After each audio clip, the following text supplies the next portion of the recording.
আমি নিজ হাতে আমার বোনের সংসারটা নষ্ট করেছি, আর এই দায় আমাকে বয়ে বেড়াতে হচ্ছে মৃত্যুর আগ পর্যন্ত। আমার দুইটা সন্তান, দুজনেই পঙ্গু। মানুষে বলে এগুলো নাকি আমার পাপের ফল। বোনের জামাইকে বিয়ে করার পর ভালো করে 5টা বছরও সংসার করতে পারি নাই আমি। আলসার, কিডনি ড্যামেজ হয়ে বিয়ের 6 বছরের পরেই আমার স্বামী মারা যায়। সুখের আশায় বোনের ঘর ভেঙেছি, কিন্তু আমাকে সুখ ধরা দিল না। আজ 20 বছর আগের ঘটনা। আমরা 3 বোন, অভাবের সংসার ছিল আমাদের। আমাদের বাবা ছোটোবেলাতেই মারা যান। তো তারপর কোনো রকমে আমরা বড় হই। আমি ছিলাম সবার ছোট।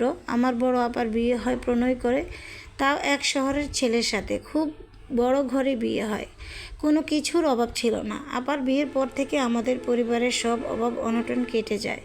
আমাদেরকে খুব সাহায্য করতো, দুলাভাইও আমাদেরকে খুব সাহায্য করতো। যেখানে আমরা বছরের পর বছর ভালো জামা কাপড় পেতাম না, ঠিকমতো খেতে পারতাম না, সে আমরাই মাসে 2টা করে নতুন জামা কিনতাম। বড় আপা বাসায় একা থাকতো, তো আমি আর মেজো বোন গিয়ে থাকতাম। মেজো বোন বেশি থাকতো না, আমি বেশি থাকতাম বড় আপার কাছে। কিন্তু আমার আপার বিয়ের 2 বছর হয়ে যাচ্ছিল, কিন্তু কোনো বাচ্চা হচ্ছিল না। এটা নিয়ে আমার আম্মা আর মেজো আপা চিন্তা করলেও আমি কখনোই চিন্তা করতাম না। বড় আপার সুখের কোনো অভাব ছিল না। দুলাভাই আপাকে যা চাইতো তাই দিত। আমার বয়স তখন 17 বছর, আর আমার মেজো আপার বয়স তখন 19 বছর। বড় আপা তখন নিজের গহনা বিক্রি করে মেজো আপার বিয়ে দেয় এক প্রবাসী ছেলের সাথে। তো মেজো আপার বাসায় আমি তেমন একটা যেতাম না, বড় আপার বাসাতেই আমি বেশি থাকতাম। বড় আপার সব কাজই আমি করতাম। তখন অবচেতন মনে শুধু বড় আপার জায়গা করে নিতে চাইতাম। তখন ওই বড় আপার জায়গায় নিজেকে আমি আবিষ্কার করতাম। মাঝে মাঝে ভাবতাম, ইস, দুলাভাই যদি আমার স্বামী হতো তাহলে খুব ভালো হতো। দুলাভাইকে কেন যেন আমার অনেক ভালো লাগতো। দুলাভাইকে আমার ভালোবাসা বোঝানোর জন্য আমি বেকুল হয়ে উঠি। দুলাভাইকে ভালোবাসার আকুলতা দিন দিন আমার ভেতরে বাড়তেই থাকে। তাকে অনেক বেশি কেয়ার করা শুরু করলাম, আপুর চেয়ে অনেক বেশি। এমনকি বাথরুমে ঢুকলে আমি তার গায়ে সাবান মেখে দিতাম। অনেক সময় আপু আর দুলাভাই রোমান্স করলে আমি লুকিয়ে লুকিয়ে দেখতাম। মাঝে মাঝে উনি ঘুমিয়ে গেলে আমি ওনাকে চুমু দিতাম। একদিন আপু বাচ্চা হওয়ার জন্য স্বপ্নের ওষুধ খাওয়ার জন্য আমাদের গ্রামে চলে যায়। সকালে যায়, বিকালে চলে আসবে। দুলাভাই সাধারণত একটু দেরি করে ঘুম থেকে উঠে, তো 11টা-12টার দিকেই উঠে। তো দুলাভাই যখন ঘুমাচ্ছিল তখন দুলাভাইকে আমি ঘুমন্ত অবস্থায় একটা চুমু দিই। তখন দুলাভাই আমাকে ঘুমন্ত অবস্থায় আপু মনে করে জড়িয়ে ধরে। চোখ বন্ধ অবস্থাতে আপু মনে করে আমাকে চুমু দেয়। আমিও দুলাভাইকে চোখ খুলে করতেই দুলাভাই আমাকে দেখে ধাক্কা দিয়ে জোরে ফেলে দেয়, আর বলতে থাকে, তুমি এখানে কি করছো? তো আমি কিছু না বলে দুলাভাইয়ের রুম থেকে অন্য রুমে চলে যাই এবং সেখানে গিয়ে বসে থাকি। অনেকক্ষণ পর দুলাভাই আমাকে নাস্তা দিতে বলে, তো আমি ওনাকে নাস্তা দিই। তখন উনি আমাকে বলে, কাজটা কি ঠিক হয়েছে? আমি বললাম, ভাইয়া, আমি আপনাকে ভালোবেসে ফেলেছি।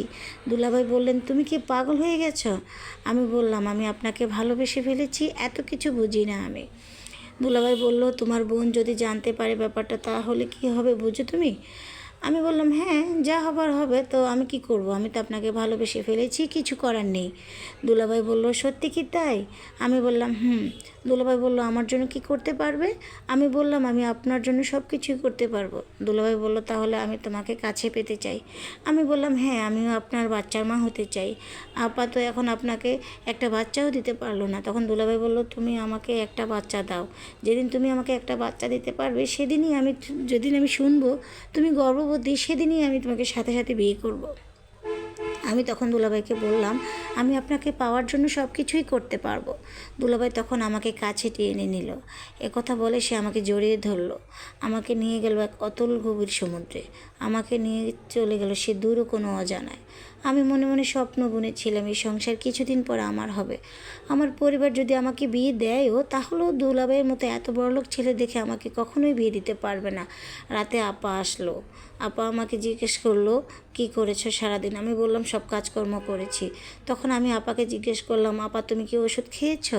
আপা বলল, হ্যাঁ রে, ওষুধ খেয়েছি। আপা বলল, দোয়া করিস আল্লাহ পাক যেন এবার আমাকে একটা সন্তান দান করে। আমি মনে মনে বললাম, আল্লাহ যেন তোমাকে কখনোই বাচ্চা দান না করে। কিন্তু সামনাসামনি বললাম, জি আপু, সবসময় দোয়া করি তোমার জন্য। আপা তখন জিজ্ঞাসা করলো, তোর দুলাভাই কই গেছে রে? আমি বললাম, দুলাভাই তো বাহিরে গেছে। আমি বললাম আপা বলল, আমি খুব ক্লান্ত রে, আজকে ভাত খেয়ে ঘুমিয়ে যাব। আপু আমাকে বললো, আমাকে কয়টা ভাত বেড়ে দে, আমি খেয়ে ঘুমিয়ে যাই, আর তোর দুলাভাই আসলে তাকেও কয়টা ভাত বেড়ে দিস। আমি বললাম, ঠিক আছে। আমি আপাকে ভাত বেড়ে দিলাম, আপা ভাত খেয়ে ঘুমাতে চলে গেল। রাত 10টার দিকে দুলাভাই চলে আসলো। তো দুলাভাইকে আমি ভাত বেড়ে দিয়েছি, উনি ভাত খাচ্ছেন আর আমি তার পাশে বসে আছি। তাকে বললাম, আপনি কয়েক লোকমা ভাত আমাকে খাইয়ে দিন।